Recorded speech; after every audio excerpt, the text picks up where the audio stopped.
Kumusta sa lahat, mga kaibigan? Tinatanggap ko kayo sa aking channel. Ang pinakabagong development sa love story na nakabihag sa puso ng mga tagahanga. Naiulat na ang Turkish aktor na sina Halil Ibrahim Ceyhan at sila Turkoglu ay nakipagpayapaan pagkatapos ng isang panahon ng haka-haka at kawalan ng katiyakan tungkol sa kanilang relasyon. Ang mag-asawa, na nasa gitna ng mga tsismis at espekulasyon ng paghihiwalay, ay lumitaw ng mas malakas kaysa dati at nagbukas ng bagong pahina sa kanilang kwento ng pag-ibig. Ang mga mapagkukunang malapit sa mga manlalaro ay nagsasaad na sina Halil Ibrahim Ceyhan at sila Turkoglu ay nagkaroon ng isang palakaibigang pagpupulong kamakailan at tinalakay ang mga isyu na humantong sa pansamantalang paghihiwalay.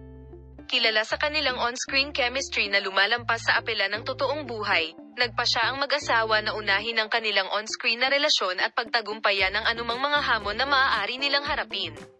Kaagad na napansin ng mga tagahanga ang positibong pagbabago sa pabago-bago ng mag-asawa, lalo na sa social media nang ang parehong aktor ay nagbahagi ng banayad ngunit makabuluhang mga post na nagpapahiwatig ng kanilang bagong koneksyon.